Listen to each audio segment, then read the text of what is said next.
Vos sabés que el accidente cerebrovascular es una de las causas más discapacitantes hoy a nivel mundial. Es una patología muy prevalente. Estadísticamente se dice que 1 de cada 4 personas va a sufrir un accidente cerebrovascular y justamente la campaña consiste, si bien la campaña consiste en el reconocimiento para que el paciente sea tratado a tiempo, pero también la idea es hacer una prevención primaria. ¿Sí? Si bien es una patología que es muy prevalente, también es muy prevenible, teniendo justamente tratando los principales factores de riesgo que son predisponentes a esta enfermedad, como el abuso del consumo de tabaco, de drogas ilícitas, el tener el colesterol alto, entonces la hipertensión arterial, la diabetes, es hacer una prevención primaria para que esta patología no se produzca. Hacer Pamela, actividad física, hacer estimulación cognitiva. Pamela, buen día, ¿cómo estás? Un gusto tenerte acá. Mi nombre es Matías. Quería preguntarte, para que la gente pueda conocerlos, ¿cuáles son los síntomas? Aquellos síntomas que uno puede darse cuenta en la cotidianeidad que algo le sucede para estar a tiempo, ¿no? Y no llegar al momento del accidente cerebrovascular. Muy bien, los principales síntomas son dificultad para hablar, sensación muchas veces que el paciente lo experimenta como lengua bola, la lengua pesada, dificultad para no solamente para articular la palabra, sino también que diga cosas incoherentes, ¿sí?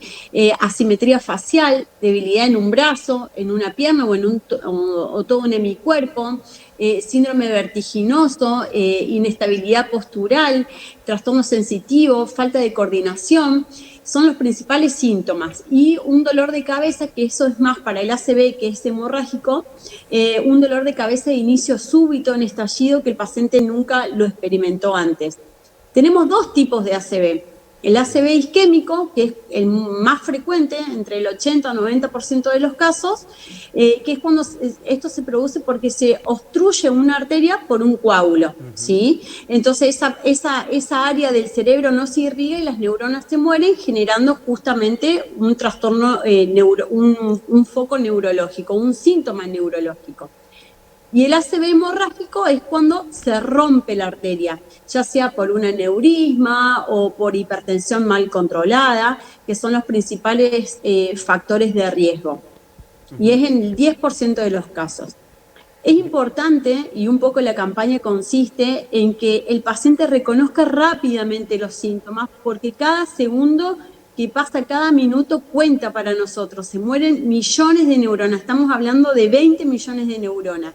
Entonces, si el paciente concurre a tiempo, puede ser tratado y revertir los síntomas.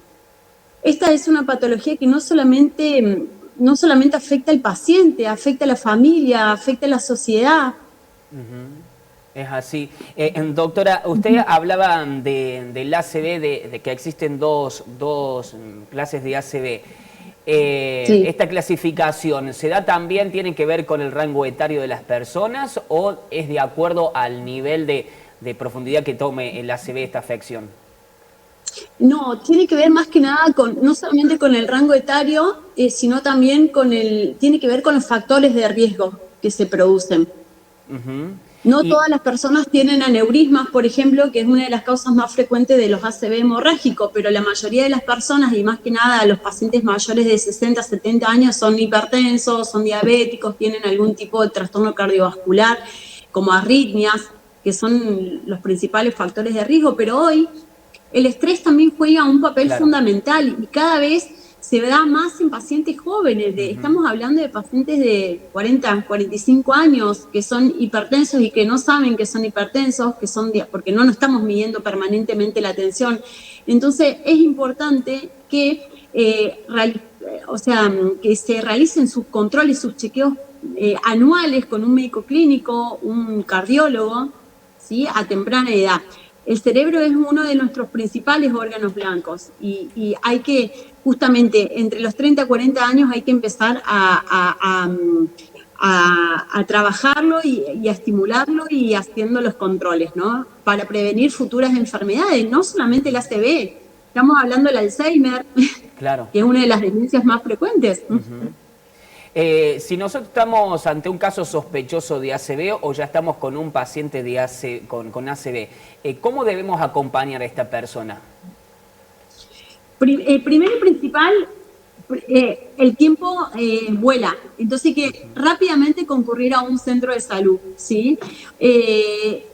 Fundamental medir la tensión arterial, el paciente va a estar a lo mejor pendiente de la hipertensión y no bajar la tensión, ¿sí? Que no se automedique ante un síntoma neurológico de los que ya mencioné, que no se medique, que no se baje la tensión porque muchas veces es contraproducente y termina produciendo más isquemia, porque es un mecanismo reflejo que en ese momento se produce en esa arteria que está tratando de ser desobstruida para justamente evitar menos daños neurológicos. Si nosotros bajamos bruscamente la tensión con un antihipertensivo o con un diurético, que muchas veces el paciente se automedica, es contraproducente y termina produciendo más infarto, más isquemia y más síntomas neurológicos. No bajar la tensión en ese momento y recurrir al centro de salud. Y en cuanto a las medicaciones, tampoco medicar. Tampoco medicar porque no sabemos si el paciente a lo mejor se toma una aspirina y a lo mejor está teniendo un ACV hemorrágico y la aspirineta, que es la medicación que la mayoría de los pacientes tienen por ser hipertensos o diabéticos, es un antiagregante y puede producir más hemorragia. Entonces no automedicarse. Acá en la provincia de Córdoba, ¿cuáles son los centros asistenciales que están preparados para atender este tipo de urgencias? Tenemos nosotros centros públicos como el Hospital San Roque, el Hospital Córdoba, el Hospital Misericordia, el Hospital Tránsito, que hoy cuentan con un neurólogo, ¿no? Y cuentan con diagnóstico por imágenes para llevar a cabo, para tratar a ese paciente. Pero se está trabajando en que la mayoría de los centros del interior de Córdoba que tengan un tomógrafo, que podamos saber qué tipo de ACV está teniendo el paciente, también puedan tratarlos. Usted hace un rato mencionaba... Contamos con un sistema de derivación de paciente para que ese paciente sea rápido derivado a un centro acorde, que no sea solamente acá en la provincia de Córdoba. Hay hospitales públicos que a lo mejor queda más cerca Río Cuarto o Villa María, que también cuentan con personal de salud acorde para tratar capacitado para tratar a este tipo de pacientes.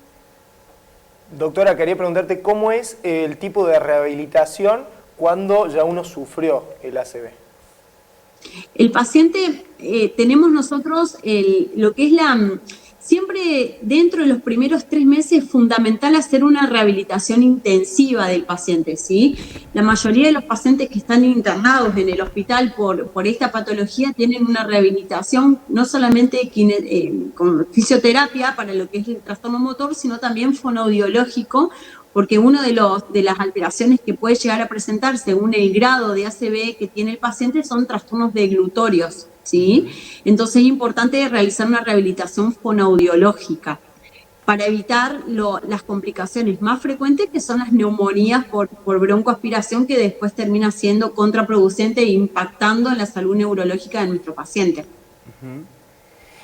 Ayer estuvimos hablando con un especialista, con un cardiólogo, y de cierta manera van de la mano ambas enfermedades, porque el conducto es la sangre, el corazón, y después llega al cerebro. ¿Estoy en lo cierto? Sí, totalmente. Trabajamos mucho yo soy neuróloga, especialista en vascular, y trabajo mucho con el cardiólogo. Y en cuanto a estas secuelas, a estas consecuencias que el ACV produce, ¿hay algunas que pueden ser reversibles y otras que prácticamente no?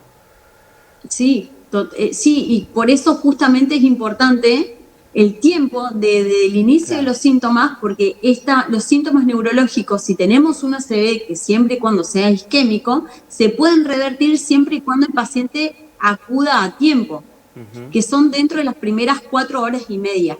Pasado que podemos aplicar una medicación que es un fibrinolítico que ayuda a disolver el coágulo que está obstruyendo la arteria, pero tenemos un tiempo limitado para poder realizar ese tipo de tratamiento, ¿sí? Entonces, es importante que se reconozcan los síntomas, que el paciente acuda rápidamente porque sabe que esos síntomas se pueden revertir. Doctora, muchísimas gracias por el tiempo. Una última pregunta como para subrayar aquellos ítems importantes que podemos realizar en la cotidianeidad para prevenir esto del accidente cerebrovascular. Algunos ítems, algunas recomendaciones.